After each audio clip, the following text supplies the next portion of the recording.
India के education system की top most level है doctor of philosophy. Simple words में बोलूं तो पीएचडी। और यही पीएचडी होल्डर हाईली डिजर्विंग होते हैं to get a prestigious and a well compensated job. लेकिन इसका अपोजिट देखने को मिलता है हमारे जम्मू एंड कश्मीर के अंदर। इस वक्त आपके सामने पीएचडी स्कॉलर है और जूस बेच रहे हैं। 12 साल पढ़ा के किसी भी डिपार्टमेंट में, तो अब नौबत यहाँ पे आई है कि ये मजबूरन करना पड़ा है। और यही पीएचडी स्कॉलर्स जो एज कॉन्ट्रैक्चुअल लेक्चरर्स काम करते हैं डिफरेंट कॉलेज के अंदर, इनके पास ना कोई जॉब सिक्योरिटी, ना कोई हेल्थ इंश्योरेंस और ना ही कोई रिटायरमेंट प्लान जैसे बेसिक बेनिफिट्स होते हैं। यूजीसी नॉर्म्स के मुताबिक इनकी बेसिक सैलरी अराउंड 57,000 होनी चाहिए, but they only get around 28,000 rupees. हमारी सैलरी जो है वो 57,700 यूजीसी के नॉर्म्स के मुताबिक परमानेंट की जो बेसिक सैलरी है वो होती है।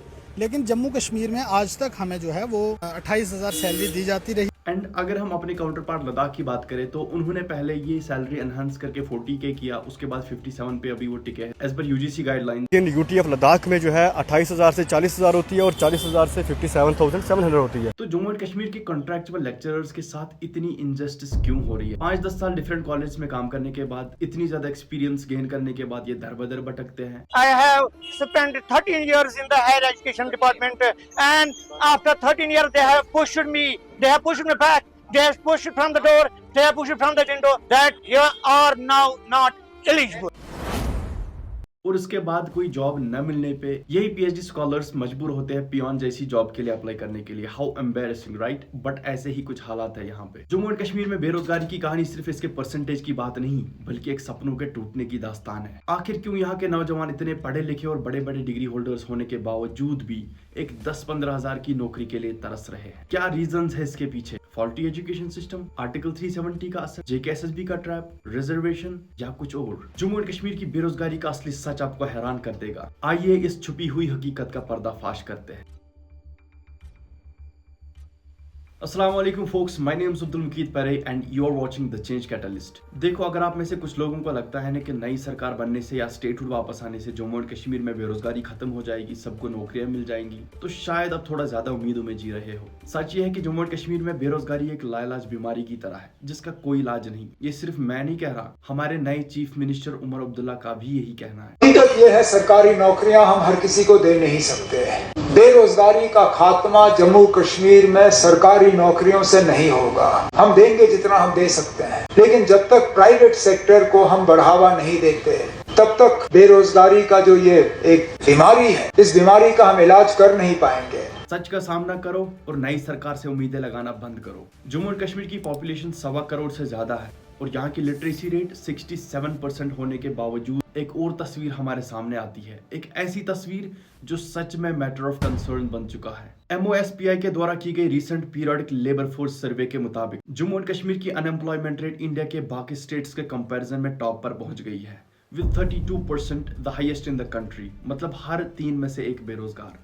एक तरफ लिटरेसी रेट बताती है कि लोग पढ़ रहे हैं, सीख रहे हैं, लेकिन दूसरी तरफ बेरोजगारी बताती है कि यहाँ के सिस्टम और एजुकेशन के बीच एक बहुत बड़ी खाई है। एजुकेशन होने के बावजूद भी नौजवानों के हाथ खाली है और सपने अधूरे। जम्मू एंड कश्मीर में पढ़े लिखे होने का मतलब सिर्फ एक डिग्री तक रह गया है। रोजगार की कमी और अपॉर्चुनिटी की तलाश ने यहाँ की यूथ को मजबूर कर दिया है कि वो अपनी एजुकेशन के साथ समझौता करे। यहाँ की सड़कें आज पीएचडी होल्डर्स और ग्रेजुएट्स के स्ट्रीट वेंडर्स और डेली वेज वर्कर्स बनने की कहानियां बयान करती है। ये भी एक रियलिटी है कि हमने कॉलेजेस के अंदर काम किया, लेकिन वहाँ पर पॉलिसी मुरतब की जा सकती थी, वहाँ फ्यूचर के लिए हमारे साथ कुछ अच्छा किया जा सकता था। लेकिन एक एपैथेटिक अप्रोच की वजह से अगर ऐसा नहीं हुआ तो ऑब्वियसली हमें कोई और साइड तो पकड़ना है ना।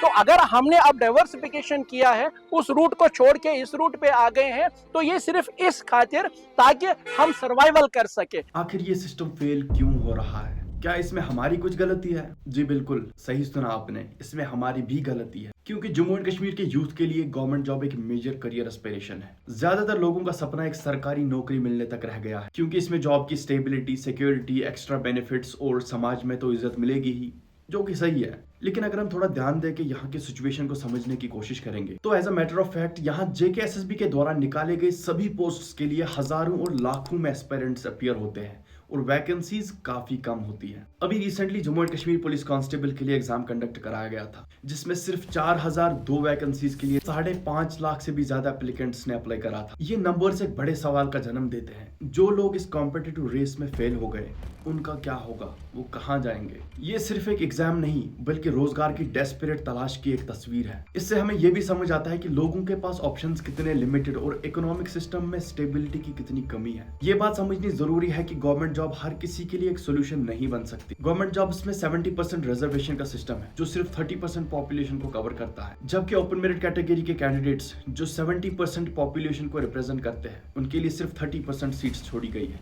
ये सिस्टम थोड़ा उल्टा है जो मेरिटोक्रेसी के कॉन्सेप्ट को अंडरमाइन करता है। जो कैंडिडेट्स एकेडमिक और कॉम्पिटिटिव एग्जाम्स में अच्छा परफॉर्म करते हैं, उन्हें उनका हक मिलने के बजाय लिमिटेड सीट्स की वजह से पीछे रहना पड़ता है। दूसरी तरफ रिजर्व्ड कैटेगरी के लोगों को फायदा जरूर मिलता है, लेकिन इस डिस्प्रपोर्शनेट एलोकेशन की वजह से एक बड़ा सेक्शन अपने हक से महरूम रह जाता है। 1992 में इंदिरा साहनी केस में सुप्रीम कोर्ट ने एक लैंडमार्क जजमेंट पास की थी, जिसमें यह कहा गया था कि किसी भी स्टेट में रिजर्वेशन का कैप 50% से ज्यादा नहीं होना चाहिए। ये जजमेंट एक कॉन्स्टिट्यूशनल प्रिंसिपल है जो हर स्टेट और यूटी के लिए बाइंडिंग है, लेकिन जम्मू एंड कश्मीर में ये रिजर्वेशन 70% तक पहुंच चुका है, जो सीधे सीधे सुप्रीम कोर्ट के डिसीजन के खिलाफ है। और ये जजमेंट ये भी कहता है कि अगर ये 50% से एक्सीड कर गया तो ये आर्टिकल 14 में एनश्राइंड प्रिंसिपल ऑफ इक्वालिटी को भी वायलेट करेगा। और दूसरी तरफ article 142 of the Indian constitution supreme court को ये पावर देता है कि वो अपने जजमेंट्स को एनफोर्स करे। लेकिन जम्मू एंड कश्मीर का ये स्टेप ना सिर्फ अनकॉन्स्टिट्यूशनल है बल्कि जुडिशियल सुप्रीमेसी के कॉन्सेप्ट को भी चैलेंज करता है। सिमिलरली हेल्थ केयर सिस्टम में भी ओपन मेरिट वालों के साथ इनजस्टिस देखने को मिल रहा है।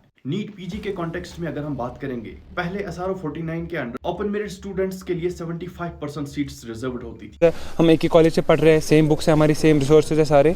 फिर अगर आप इसमें भी अब रिजर्वेशन ला रहे हैं MBBS के बाद, तो इसमें कोई मतलब नहीं बनता। यहाँ के स्टूडेंट्स के लिए कुछ रह नहीं रहा है। या तो आप पूरा खत्म कर दो, 0% पे रख लो, रे ऑफ होप है, ये बंद कर दो, हम कुछ और देख लेंगे। जो कि एक बैलेंस्ड और फेयर सिस्टम था पॉपुलेशन के हिसाब से, लेकिन इस परसेंटेज को रिड्यूस करके 26% कर दिया गया है। जो 70% पॉपुलेशन है, for them 26.6% seats are just not justified. We are demanding SRO 49 जो है that should be brought back. एक बंदा है उसको 60,000 रैंक आ रही है नीट पीजी में ऑल इंडिया। दूसरा बंदा है ओपन मेरिट का जिसको 6K रैंक आ रही है। That 6K guy is not able to get his desired branch, but the 60K category वाला बंदा ही is able to get that. Like how come this is justified? जो ना सिर्फ ओपन मेरिट स्टूडेंट्स के साथ नाइंसाफी है बल्कि हेल्थ केयर सिस्टम के ओवरऑल क्वालिटी और एफिशिएंसी को भी अफेक्ट करेगा। Patients health, patients lives, they are at stake.